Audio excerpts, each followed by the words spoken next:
Hey guys, welcome back to Horsepower Obsessed. Today's video is going to be short and sweet, and it's going to cover something interesting I came across regarding the C8 Corvette.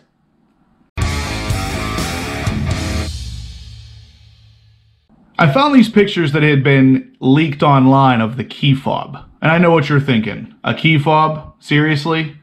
But yes, it is a key fob that clearly shows the button to pop open the front trunk, or quote-unquote frunk.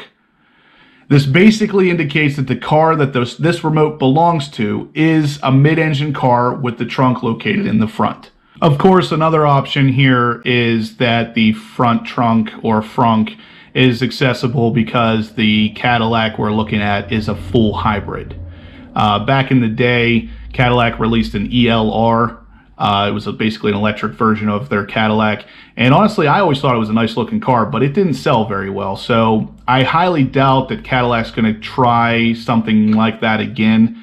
It's going to me, it just seems more likely that this is going to be a mid-engine Cadillac car and that front trunk is accessible because obviously there'd be no motor there.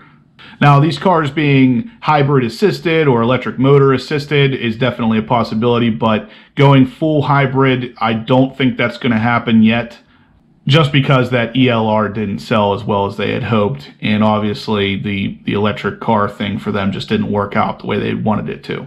So, in my opinion, this front trunk being accessible like this definitely indicates that this is a mid-engine car, whether it is actually a Cadillac or if it is just GM trying to throw us off. Either way, we're looking at the remote for a mid-engine GM. The remote also has a remote start button that would also seem to indicate that at least this particular model is equipped with an automatic transmission. Hopefully, that doesn't mean that they all will be automatic, but in this particular case, it would have to be an auto for the remote start from factory to be located on the key fob. Now, another interesting button here is one that shows the rear hatch to be opened as well.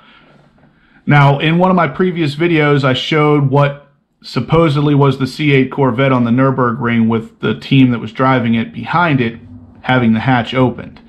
The rear hatch is very large on this car, and the fact that it would be user serviceable or even openable period is a pretty good thing for the end user here. The fact that that rear hatch is accessible is a great thing for the end user here, because there's a lot of cars out there, mid-engine cars, like the McLaren specifically. Some of the McLaren models, you cannot access the engine. So if there's anything you want to do to it, you have to take it to the dealership for them to actually get in and access that engine. And to me, I think that that's kind of ridiculous. You know, you pay all this money for the car. It should be your car. It should be up to you to do what you want to do with it. Now, I'm sure McLaren has their reasons for doing what they do, and I'm sure if you really wanted into it, you could probably get into it. But the idea that it is locked to the user, I think, is just ridiculous. So the fact that this fob shows that will be accessible not only to the user, but also from the actual remote, that's fantastic. Now, another interesting one at the bottom is what looks like a convertible top. The fact that we have seen two different models on the Nürburgring, one showing what looked like possibly a Targa top, and another one showing a slightly different design that people speculated was a convertible top. Now we know it is, one of the options is going to be a convertible top. And from the picture here, it looks like it's going to be a hard top convertible.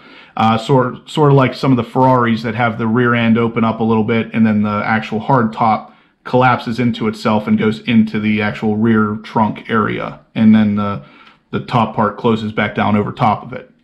This is an interesting setup for a convertible. I think if you have to have a convertible, it's definitely the nicest looking convertible option. So it's definitely get a thumbs up for me. Now, possibly one of the most interesting things about this key fob leak is the back of it. And it actually shows a Cadillac logo. Now, in the beginning, when this car first started making its appearances on the track and everything, a lot of people speculated that this was in fact a Cadillac mid-engine car, not a Corvette. This has been circulating out there for a while now, and it looks like, if nothing else, Cadillac is at least making its own mid-engine car as well. Now, this wouldn't be the first time that a high-end performance Cadillac sports car existed with a Corvette alongside it. In the mid to late 2000s, there was a Cadillac XLR that was actually built using a lot of the same Corvette parts, and it was actually built in Bowling Green, Kentucky as well. The car didn't sell that well, so it didn't stay in production for very long, but it was nonetheless a performance Cadillac alongside a Corvette. So if this is in fact a key fob from a mid-engine Cadillac, then it is nothing new to be produced alongside a Corvette.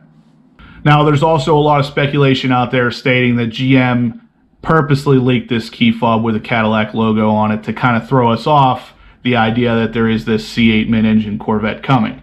Now, as far as I'm concerned, personally, I do believe we're probably going to get a mid-engine Cadillac first.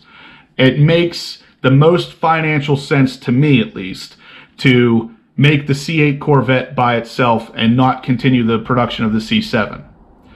With that being said, the ZR1 has only had one model year of production, so for GM to really give that car the credit that it's due, I feel like it would have to go at least 2 or 3 years before ending production on the C7 completely and then moving on to the C8. And in that time frame, now we have a mid-engine Cadillac that they're selling, testing, and everything else to see if that particular frame and setup is good enough to put into a Corvette. So that's my opinion on it. I think that that's likely what they're going to do here, and this key fob probably is actually from a Cadillac mid-engine mid-engine car, and it is going to be prepared before the mid-engine Corvette is. Now, of course, that's just my opinion.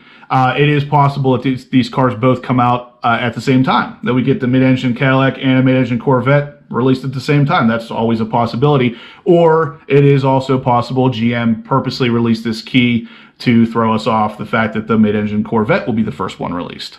Either way, this key is a very clear indication that the car is almost done. The car is pretty much ready to go, and one way or another, we're getting a mid-engine car from GM very soon.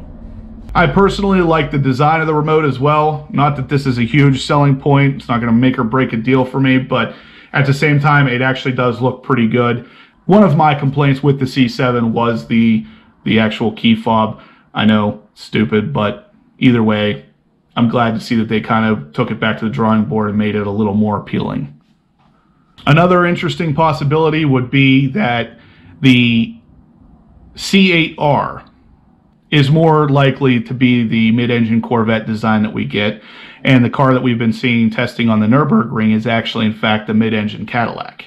Now, that to me makes a lot of sense, because I always wondered why the C8 we saw testing on the track looks so different than the C8R.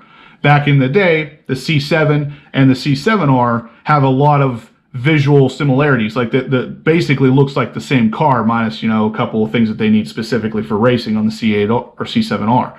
So the fact that these two cars look so different always sat kind of strange with me. It doesn't make a lot of sense, unless of course the one we're seeing on the Nürburgring is a Cadillac, and that C8R is what the actual C8 mid-engine Corvette's going to look like for us.